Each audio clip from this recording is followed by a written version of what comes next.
You've healed quickly, considering the state you arrived in. Why am I here? If you think this is punishment for shooting your commanding officer, you're incorrect. I actually think that shows quite a bit of initiative. No, you are here because I intend to give you a clean slate. And all you have to do in exchange is tell me how to find Clone Force 99. They are in possession of something I need. The kid. Very good. You're wasting your time. You'll never turn her over. They don't have a choice. She is a clone, and therefore Imperial property. Help me locate your former squad, and you will have your freedom.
Greetings once again, Bucketheads.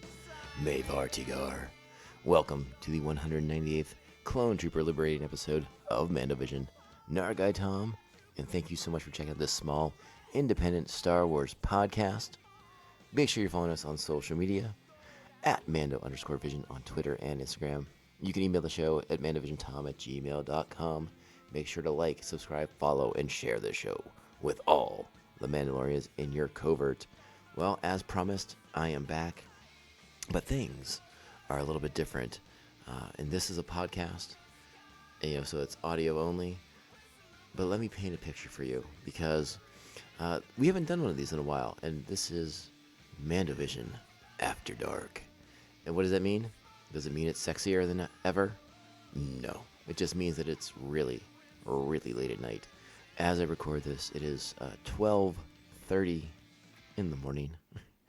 And so, yeah, the energy level is a bit more subdued, a bit more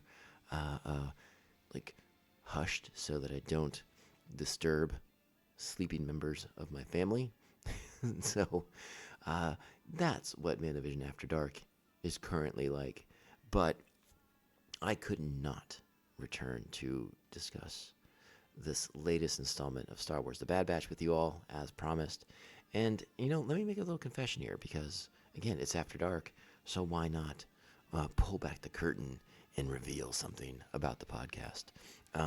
If I had my druthers and a computer that worked more reliably, there's a very good chance that Mandovision After Dark would be something I do on YouTube.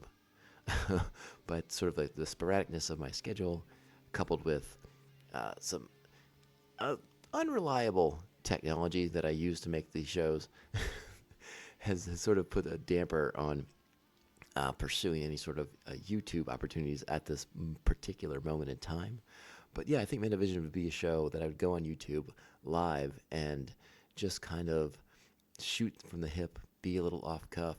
Maybe we'd figure out a way to get some audience participation on the show, and just kind of go nuts with things. But that's a dream. I'm not going to rule it out. Maybe the day will come that it happens, and we can bring that dream into reality. But for now, Mandovision After Dark is merely me recording really, really late at night and talking in a more subdued tone so as not to wake. I was going to make a reference that I shouldn't make. I'm not going to say what I was going to say. That's a trap. Like Admiral Akbar, it's a trap. Don't say it. Don't say who's sleeping in the next room and compare them to some sort of mythological Star Wars creature. Don't do it. Not good advice. All right. So let's just go ahead and kind of dive in to this episode. We are, of course, here to talk about Star Wars The Bad Batch, Season 2, Episode 14, Tipping Point, which means we have 2 episodes to go before the season finale. And this episode really does put a lot of things in play, set a lot of things up in motion. I'm going to talk to you about a little theory I have mine, but let's go ahead and get the particulars of the episode out of the way. This episode, Tipping Point, is written by Jennifer Corbett and Matt Mishnowitz, directed by Saul Ruiz, and, a great voice cast this week. Of course, D. Bradley Baker as the Bad Batch, the Clone Troopers, Fireball, Gregor, Hauser, Nemec. Those are all our clones in this one. Michelle Ang as Omega. Ben Diskin, he makes a return appearance. Jimmy Simpson returns to Dr. Royce Hemlock. Helen Sadler is Dr. Scalder. Keisha Castle Hughes as Emery Carr. Stephen Stanton is Governor Tarkin. Andy Allo is Lyanna Hazard. Jennifer Hale is Senator Tucci. Mario Williams as Shep Hazard. And Nashir Dalal returns to voice a couple stormtroopers in this episode. So kind of nice to see him still getting some work on the show as well. This week's plot, new information has our heroes taking on a dangerous mission. So one of the things I wanted to talk about with this episode, and again, this is not a knock on the episode. I think it's a really, really good episode of the show. I really like it. It really sets the table for what I think will be 2 intense, possibly fast-paced, breakneck speed episodes of Star Wars The Bad Batch. But what I wanted to talk to you about, and let me know what you all think. I think the last 2 episodes of the show, Episode 12, The Outpost, and Episode 13, Pabu, should have been played in different order. I think Pabu should have been the 12th episode of the show. Meanwhile, The Outpost would be Episode 13 and would sort of lead in to this episode. I think that makes a little bit more sense in sort of a linear fashion of the timeline. And why do I say that? Because we get the impression that Crosshair has been on Wayland at Mount Tantus, for maybe a matter of days, maybe a matter of a week, maybe 2, something along those lines. In this episode, in Tipping Point, when we cut back to the Batch, hanging out on Pabu, they've already helped to rebuild the lower sections of the city that were wiped out in that massive tidal wave, that tsunami-esque event they helped the citizens deal with on last week's episode. And that feels like it's months between episodes. So, I don't know. I'm curious if there was a decision made, if originally Pabu was supposed to be episode 12, and they decided they wanted to get back to Crosshair for a little bit, and they flipped the order around. But I think like I said, in a linear fashion, it makes more sense for those in continuity to be sort of reversed, right? Now again, Star Wars: The Clone Wars is a show that told stories non-linearly for quite some time in its run. So it's not out of the blue for something like that to happen, where maybe every episode doesn't quite sync up with the previous ones, or you know what I mean by when I say that. So yeah, in my mind, the headcanon and the head timeline that I have in my head is Pabu first, The Outpost next, and then on to Tipping Point. Agree? Disagree? Thoughts? I don't know. But let's go ahead and get into the episode proper. We got a lot to talk about because this is an episode that has some fun stuff in it. Aside from what's on the screen, there's just some fun references that I want to talk about because, well, that's what we do in this podcast, and that's why you're here. So, you know what time it is. Strap on your buckets. Let's go. I don't know how long we were in that prison. I went in with 8 of my men. Only 3 survived. All other prisoners were clones too. For what crime were you all being detained? Dissidents, questioning and disobeying Imperial orders. They were being shuttled off-world when we intercepted them. Where were you being taken? I don't know. But other groups of clones were transferred before us some rotations ago. And they never came back. We must find out where that ship was headed. I recovered a portion of the data logs. It's heavily encrypted, but I know someone who can crack it. Go. I'll take care of things here and see what else I can find out. Thank you, Senator. Be careful, Echo. So this episode opens on something of a new location, something we've not seen before in canon, only been referenced to this point in the new continuity, the planet Balmora. But for old people like me, big-time Star Wars fans from back in the day, Balmora has a rich history in the old expanded universe canon. A lot of it is sort of carried over. The fact that Balmora is a big-time manufacturing planet. It is the home of the all-terrain armored transports and various other devices or weapons of the Imperial military. It also has a connection to, at least in the old canon, the Balmora manufacturing also created the B-1 battle droids. I'm not quite sure if that carried through to the new canon or not. But again, like if you're an old fan like me, you remember like the first appearance of Balmoras in Star Wars Dark Empire 2 from Dark Horse Comics, where we get to see the kind of Imperial war machines that they're whipping up for the resurrected Emperor in that story. And, you know, if you're a gamer, you know, if you played along with Star Wars, the Knights of the Old Republic series, you would have had several campaigns taking place on Balmora back in the day. So it's a planet with a really rich history that in the new canon we hadn't seen just yet. So this is its kind of first appearance on the show. It was referenced back, I think it was back in season 1 of Star Wars: The Clone Wars. It might have been actually even the first episodes or two, the Shadow of Malevolence episodes.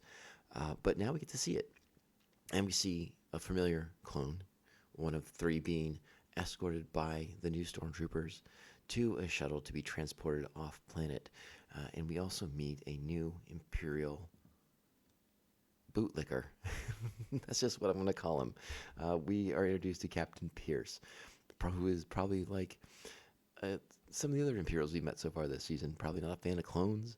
Is very much into his appearance, tidying up his badge insignias and all that good stuff. And again, primary reason for not liking him, he looks like an aristocratic snob, and he conducts himself in such a way.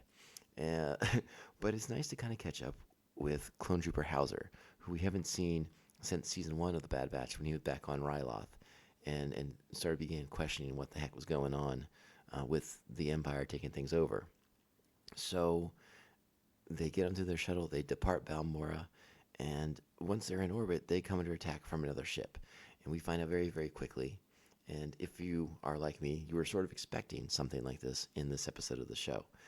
But we catch up with Echo, Gregor, Nemec, and the new clone trooper, Fireball, as they begin an attack to liberate these clones, rescue them from whatever horrible fate the Empire now has in store for the remaining clone troopers in Imperial service, it would seem to be. So it's fast-paced, it's action-oriented, it's full of clever tactics, maneuvers. The way they board the Imperial Gozanti cruiser by using some deception. You know, the main ship attaches on. They think that's where the boarding party's coming through, but there's actually like a secondary leech ship that attaches to another area of the ship, and that's where Echo and his team burst through after they've caused a bit of a distraction. And from there, the team splits up. Fireball goes to liberate Hauser and the other clones that are being transported, while Echo and Nemec storm the bridge so that they can recover any data that's in the system. Now, Captain Pierce initially thinks that he's going to be able to repel these boarders, no problem at all, not realizing that he's messing with top-notch clone troopers here, who quickly outmatch the new stormtroopers who don't have nearly the experience that these clones do. And he even has an Imperial commando on his side, but there's no match. He has him erasing data instead of actually defending the bridge. So, poor choice of tactics on Captain Pierce's part. So, as they gain access to the bridge, I believe it is Nemec that holds the blaster to Captain Pierce and says, well, if you're erasing all that data, we're just going to have to get that information out of you, buddy. And that is when Captain Pierce breaks out the suicide shocker, right? So he doesn't have to talk. He can't get captured and reveal information. And that should be the first clue that that Captain Pierce is working on something aside from just a standard prisoner transport, right? Like there's something else going on here. If he's taking a suicide shocker to not divulge vital information. And again, I think just like we probably expected Echo to stage a rescue of clones at some point on the show, it makes a ton of sense that Captain Pierce and these clones are going to Wayland, to Mount Tantus. Again, this is the episode where we're table setting here. We're bringing all of our storylines together for the epic. I don't know. We'll go with epic, but a big time final 2 episodes of the season. I shouldn't say two. I was about to say 2-parter. I don't know if it's a 2-parter. Probably is, but again, what's going to be, I think, a pretty intense season finale to Star Wars: The Bad Batch. So we're putting all these things into place here. Imperial reinforcements arrive before Echo can recover the data that they were attempting to erase, but he gets a partial. He gets a little bit of it, and that's going to come in handy. But they got to get off the ship quickly because Imperial reinforcements are there, and it's time to go. Got to split. And there's some fancy maneuvering that takes place, and eventually our heroes are able to launch into hyperspace and make their getaway with Hauser and his 2 friends, and some data that will prove vitally important very, very shortly. So now is when the episode cuts to Wayland, to Mount Tantus, from the clip that we played, where Dr. Royce Hemlock makes his presence known to Crosshair, who's still at the facility, recovering and now being asked very pointed questions about Clone Force 99, because Hemlock is under the impression that he can point his forces in the right direction to recover Omega. Remember, Hemlock needs Omega to get the cooperation of Nala Se, who still has vital information about the cloning program that he needs to move forward with whatever project he's working on, which I would assume is cloning technology to help Emperor Palpatine down the road. But maybe there's more going on. We'll find out soon enough, I would imagine. But Crosshair is naturally resistant at this point. I think Crosshair's experience in the Outpost episode with Nolan has affected him deeply as far as his trust of the Empire goes. I don't think he knows that they don't have the best interests in clones at heart, and that something dark is coming for them. And so I think that makes Crosshair naturally resistant to helping him. He no longer subscribes to the good soldiers follow orders creed any longer. And again, as he was in transport from his cell to this interrogation room, he saw other clones being detained as well. So there's something going on here, and I think Crosshair is trying to put the pieces together of just what is happening in this facility. And he doesn't have the answers just yet, but he knows it's not good, and that the Empire cannot be trusted to have the best interests of clones at heart any longer. So he refuses. He says he can't help. He doesn't know where they are. He doesn't know how to find them. And Hemlock doesn't believe him. But Hemlock is then interrupted just as an interrogator droid comes in to begin the process of extracting information from Crosshair.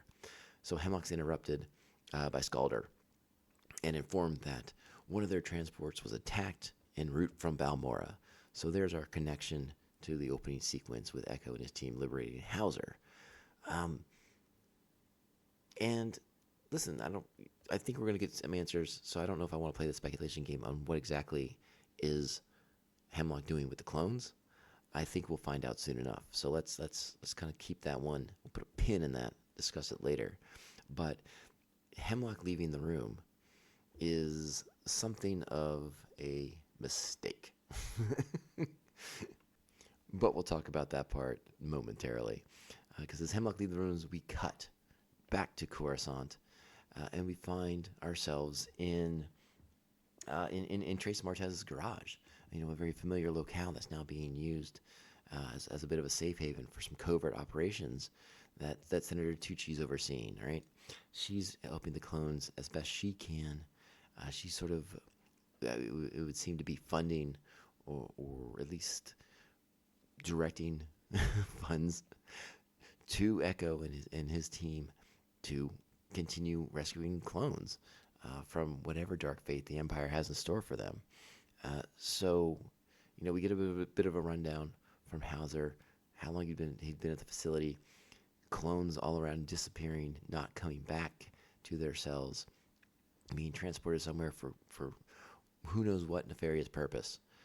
But they don't know where. Nobody seems to know where they are going. Echo thinks he has some data that he recovered from the ship, but it's heavily encrypted. He can't break it, but he knows who can. And of course, Senator Tucci agrees that you need to go and get this information. We need to find out where the Empire's taking these clones to. And I think we all know who he's going to turn to break that code. I am, of course, referring to Tech of Clone Force 99.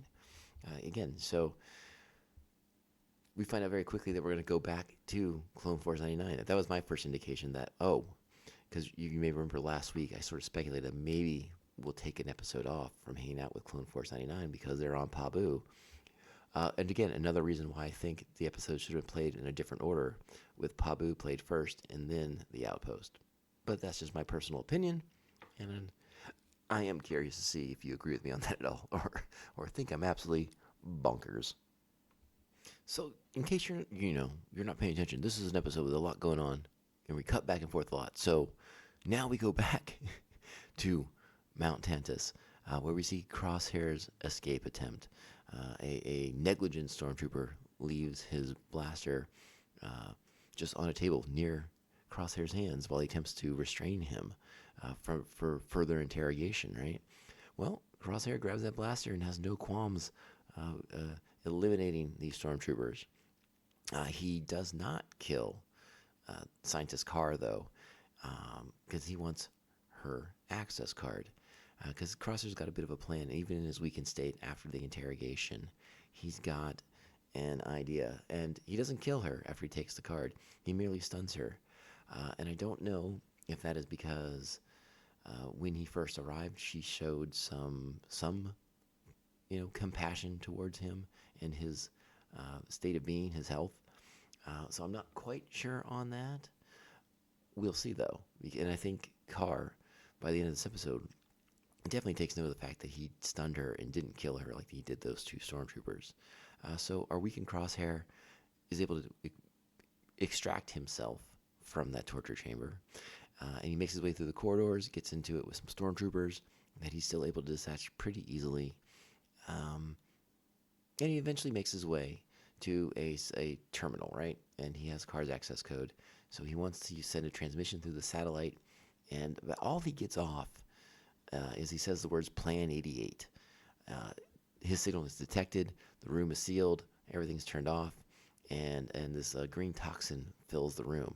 Hemlock enters with no sort of breathing device over him whatsoever, and he informs Crosshair that, he developed this toxin, and he has also developed an immunity to it.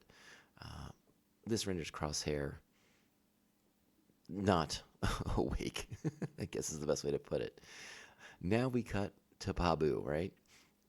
And it's, again, Pabu seems like it's rebuilt itself pretty nicely. Another reason why I think that there's more time has taken place since we last were on Pabu in last week's episode. They've rebuilt a lot of the lower city structure that was wiped out by the tsunami. But again, let's not nitpick it. But we see that the Bad Batch, that the other members of Clone Force 99 have really made a home on Pabu. They really integrated themselves. They've been extremely helpful in rebuilding and reinforcing the seawall and all these other aspects of the day-to-day life on Pabu. And they seem to be enjoying themselves being there.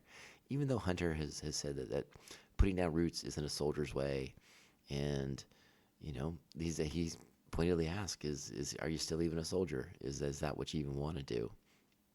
It's at this point that we also get to see that Omega is taking flying lessons from Tech.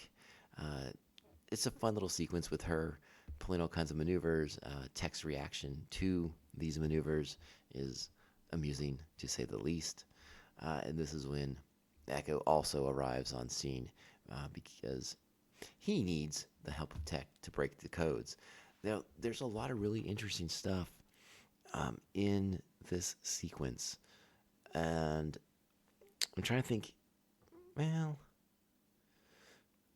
I'll tell you what, it's actually in the next sequence, because now we cut back, actually, to Wayland with Dr. Hemlock reassuring Governor Tarkin that despite the loss of the ship, that security measures are in place, Wayland's location will not be revealed in any way, that the security protocols that Hemlock has put in place are effective and working. Tarkin's concerned, let's just put it that way, and they want to figure out where the leak came from. So Tarkin begins to mention that he feels that the remaining clones in the army are becoming dissidents, right? They're not following orders, they're questioning things, and they are probably leaking information to other clones that are running these rescue operations. Hemlock has an interesting observation about that. He warns Tarkin that, eliminating dissident clones, it will not root out the problem, and that he has other ways of dealing with them. And that's when Tarkin's like, ooh, well, let me know about that. We got this upcoming summit going on. And that sounds like a great place for a season finale to take place, at some kind of fancy Imperial summit where Clone Force 99, a bunch of liberated clones, might have to bring down the hammer on some Imperial folk. But we'll see, right? Who knows? So now we cut back to Pabu, where Hunter and Echo have a really nice conversation. I urge you to check that out, about how much, when will it be enough for Echo helping clones? It's Hunter warns Echo because the Empire's powerful, and Echo can't win it by himself. So when will it be enough? When will he have done enough? And before we really get an answer from Echo, before Echo can, possibly reconsider, that's when Tech summons them back to the ship because he has decrypted the code. So let's go ahead and get that vital set of information. The Imperial transport Echo hijacked was assigned to the Advanced Science Division. Never heard of it. That is because it is a clandestine operation. There are no records on its location or its purpose. All I could find on it was the chief scientist in charge, Dr. Royce Hemlock, an officer expelled from the Republic Science Corps due to his unauthorized and unorthodox experiments. Why were they sending clone prisoners to him? I do not know, but it gets worse. Previous transfer records recovered from the ship's logs list other clone prisoners detained by the Advanced Science Division, and Crosshair is one of them. Okay, dramatic pause, because that's a lot of information to unpack right there. Again, this whole Advanced Science Division, Hemlock's role in it. We haven't talked about Hemlock in his, I believe it is his left hand. What's going on there? Does he have a droid hand, a la Luke Skywalker style? What happened? Was that cut off as punishment for something?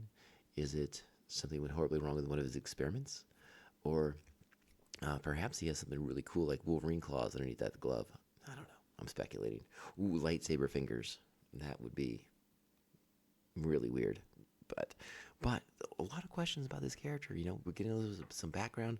What are these unorthodox experiments that he got in trouble for conducting with the Republic? I have a lot of questions, but let's hear the rest of the sequence. You mean Crosshair turned on the Empire? How sure are you about this? Very.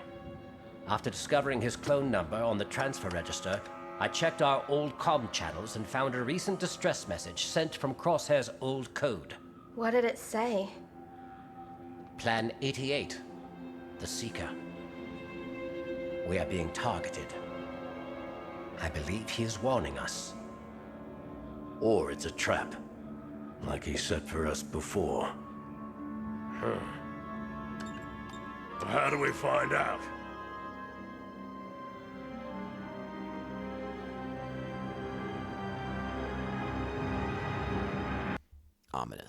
Ominous, but really intense, really setting it forward. And, you know, the possibility of Crosshair turning, of them, you know, potentially gaining their brother back. I think it's tempting to Hunter, but he has to weigh the risk and the reward on here. You know, especially because it's only a matter of time before they figure out that they want Omega. That Omega is what Hemlock is after. And if they go and try and figure out where Crosshair is being held, what the location is, you know, will they try to spring him, attempt to rescue, and potentially bring Omega right where she shouldn't be, on Wayland, in the grasps, you know, near the fingers of Dr. Royce Hemlock himself. So there's a lot to consider here, a lot to ponder. Again, they still don't seem to know the location of the base, but they now know a lot more about who they're going up against. Now, to kind of close out the episode, we cut back to Mount Tantus, where Dr. Hemlock is about to have a little chat with a now restrained Echo. I'm sorry, now restrained Crosshair, and it's well, this is gonna get bad for Crosshair. But again, the message is out, and we know that the clones have gotten it. So let's go ahead and hear Hemlock once more discuss options with Crosshair. If your escape attempt didn't clue you in, the only chance you have of leaving this facility is if I allow it. Perhaps now you'd like to reconsider my offer. Why suffer more? All I need is the young clone. She means nothing to you. Help me, and you'll have your freedom.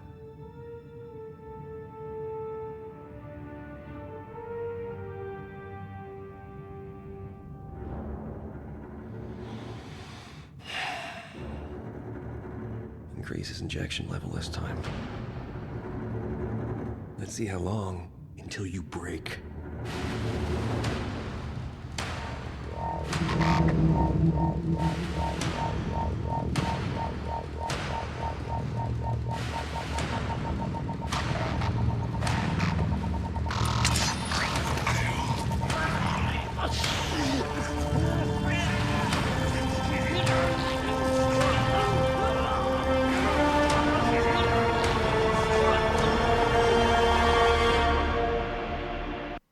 Ooh, and that is some intense sounding pain happening there as the Kevin Kinder's music ramps up, and we really,